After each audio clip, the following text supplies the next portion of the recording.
All airlines with European operations could face major changes from January. That's when new EU rules will oblige all airlines to pay for their carbon emissions every time they land or take off in Europe. American Airlines and United Continental have now lodged a legal challenge against the new regulation, saying it falls outside international law. But many expect the European Court of Justice to rule against the two US carriers. The legal objections to the case, we think, will be dismissed.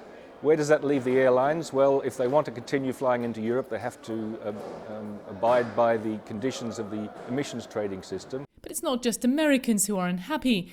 India, Russia and China also argue that the move has been imposed without their consent. They have all rights to be very upset about it. It is indeed a unilateral action of the European Union. Within the aviation world, normally everything that has to do with regulation and habits and procedures is set by an international body. We've got a regional scheme to tackle a global problem.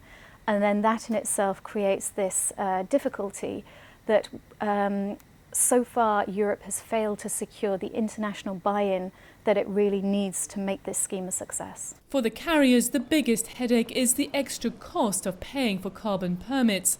The EU estimates that a long-haul flight will cost €12 more per passenger, but airlines estimate it could add up to an extra €30.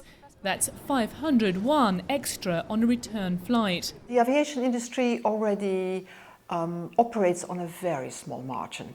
And it will eat, certainly now with the new economic crisis maybe coming, it will eat more away of those very small profits. Beijing has now threatened to retaliate, but the EU insists that it's doing the right thing for the environment by forcing airlines to clean up their act. If companies are operating within Europe or flying to and from Europe, we expect them to comply with our rules. PetroChina is buying refineries in the United Kingdom and France.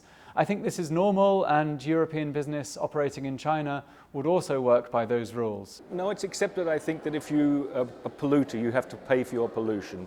And aviation is a significant polluter. Around 5% of global climate warming is due to international aviation. So they have a responsibility, particularly as those emissions are growing at 4 to 5% a year. The EU says it is willing to factor in efforts by other countries to reduce their emissions, particularly emerging economies like China. But now Russia has threatened to retaliate with a similar tax for all airlines that use its airspace. And related trade disputes between China and the EU are already in the offing.